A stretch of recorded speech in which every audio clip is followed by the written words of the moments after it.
This game that I'm taking a look at in this video is called Oil War Iran Strikes. I don't have the magazine for it, but it was designed in 2012, I believe, by Ty Bomba, and it was in Modern War Magazine #2. So I have played this game and written on it some in the past. It is a hypothetical, and it postulates that Iran launches a conventional war across the Persian Gulf region somewhere between 2013 and 2017, because the game was designed in 2012. And as the attacker, the Iranians have to gain control of key areas of some of the neighboring countries. And victory would be determined by actual control of capital cities, which would include Erbil in the Kurdish autonomous region, Baghdad, of course, Kuwait City, and the capital of Saudi Arabia, and other cities.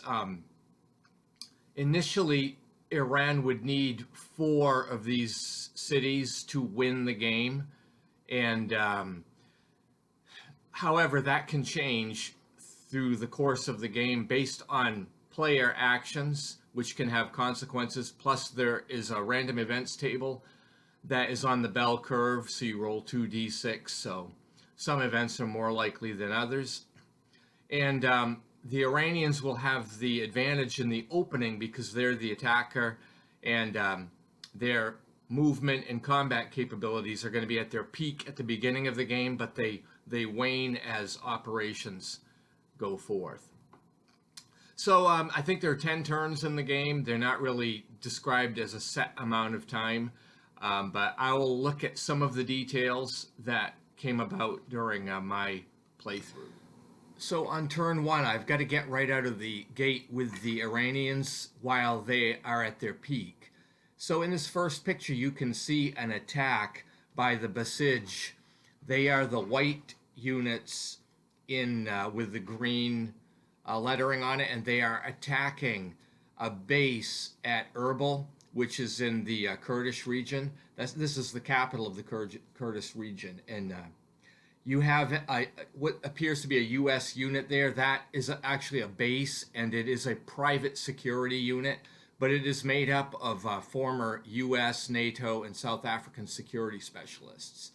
So they are the target of this first early attack in the Kurdish autonomous region.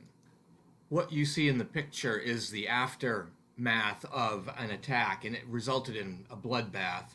And the Kurdish elite mountain infantry unit was completely wiped out. This base is on its reduced side now, but it still holds the city. And of course, a number of Iranian units were lost as well. As in the regular combat phase, you can see the Artesh army, which are the units in green. In this next picture, you can see they've already attacked Baqaba, and you can see the 28th Mech Division is occupying that area at this point. It's a little bit north of Baghdad. In the city Baghdad itself, one of the things that happened, you can see it's controlled by the Iranians at this point in the picture. But what happened is there was an insurgency there, so it flipped to Iranian loyalty, which made it a little bit easier to get in there. And then an attack was launched, and the Iraqi 50th Division was eliminated in the fighting. So Baghdad actually falls to the Iranians as well.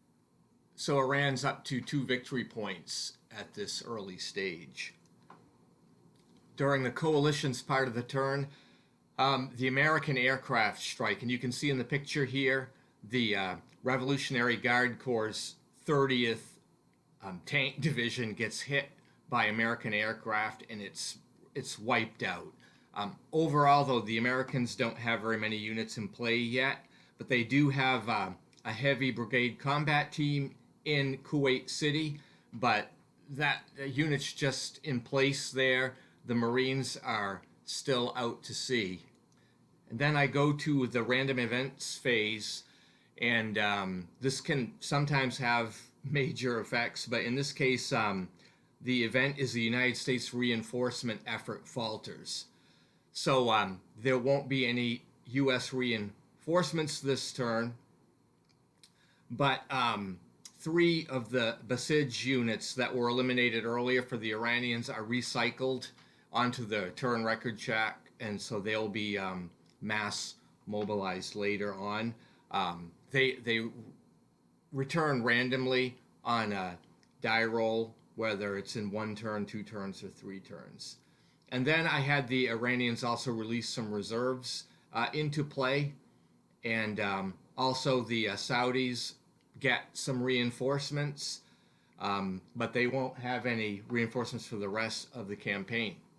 So that brings turn 1 of this game to a conclusion. The Iranians have 2 victory points, but they still need 2 more if they're going to win the game. So stay tuned for turn 2.